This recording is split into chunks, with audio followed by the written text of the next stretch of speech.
Hello guys, this is Streets of Rich TV and welcome back to my channel. Before start the devotional guys, I would like to shout out the bottom verse to our channel na napunta rito at na-join sa devotional. Shout out and God bless to SSC TV Korea or Heaven Soul TV, to Connie Vlog, Yans TV, Pimber Tolpo, Michael Aborita, Ken Mondero, Jeba Coteco, Bon Anthony Balmoria, Ben Lawrence Chonko, Prince Shendog, Rian Cedric Bersaga, Christopher Claire, Faustin Goldilas, Francis Laiko, Mystified, and to all my students sa STEM, no? Tenacity na na-join sa devotional. God bless us all, guys.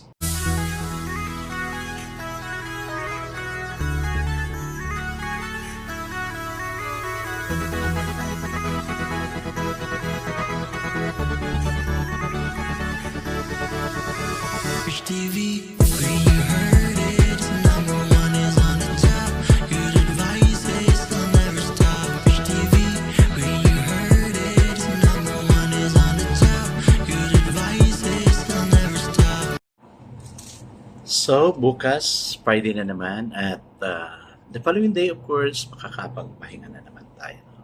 So, praise God na God is leading us in everything we do. God is giving us wisdom, knowledge, and understanding on what to do sa mga responsibilities na ginagawa natin every day.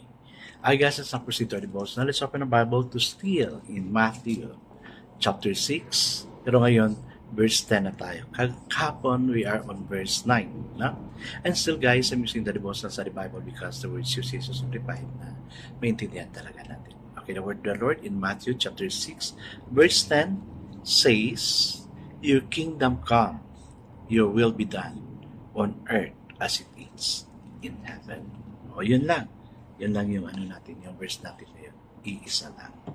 Ay guys, let's now pray. Yes, Father God, all kingdom belongs to you because you're the author, the creator of all kingdoms. Yes, on our own, we know we also have our own kingdom. But the very kingdom we acknowledge is your kingdom. Thank you, dear God, for giving us the privilege to stay in your kingdom. We enjoy staying in your kingdom, dear God. And the most of it, you are preparing another kingdom for us to be with you during our time on earth. Again, I pray, dear God, for those who are here, bless us all, na we will learn of what is you're going to say to us this evening. We open up our heart, mind, body, soul, and spirit. Amen and amen. Of course, the focus verse here for this evening, guys, is iisa lang talaga. No? Matthew chapter 6, verse 10, it says, your kingdom come, your will be done on earth as it is in heaven. So the title of our devotion for this evening, guys, is the key to power.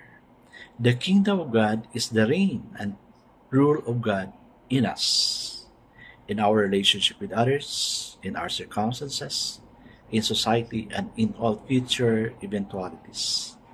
This is an awesome prayer which only a disciple can pray. It means we want to surrender our minds, emotions, wills, bodies, relationship, and responsibilities to God for His will to be done.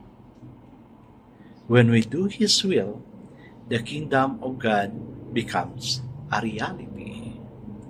The sentence in Jesus' model prayer is a promise and an admonition. We are assured that we can know and receive power to do God's will. Our task is to ask, seek, and knock until we have the inner assurance of God's best for us. In every situation, there are usually three pressing possibilities that we want: what others want for us, and what God wants of us. To pray, "You will be done," is to take the kingdom of God as Jesus revealed it as our charter and make our decision on that basis. That's how heaven can begin on earth for us. Give the Lord a chance. He will show us what we are to do and give us the courage to do it. Amen and amen. Yes, guys, on my own, I would really, I would really claim it's mine. Because what is mine also belongs to God. No? Even myself, I do not own myself. This is just a borrowed self from God. Yes, sa prayer ko kanina, there are two kingdom because yung kingdom natin is yung sarili natin. Sige. O kung sasaktan mo ako, mangyayari talaga sa'yo. O yun, because we're protecting our own kingdom.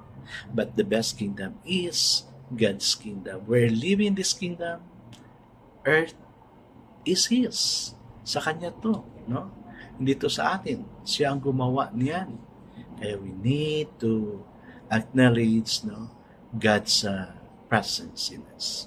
And every time we pray, kagabi, sabi doon, di ba, hallowed be thy name.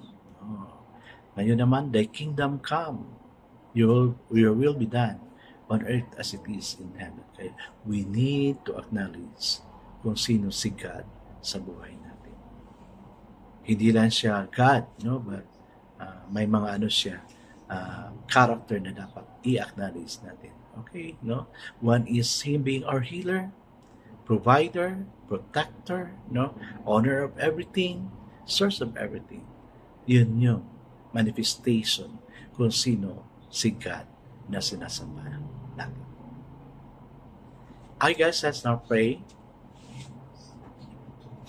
Dear God, reign in us, rule in us.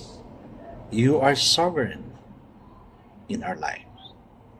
Amen and amen.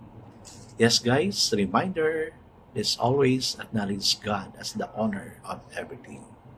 Maski sa buhay natin, hindi atin ang buhay na ito. It is His. God bless us always because I know which your bless is 10 times better. This is again Rich TV. Kita-kita tayo ulit sa muli. Paalam!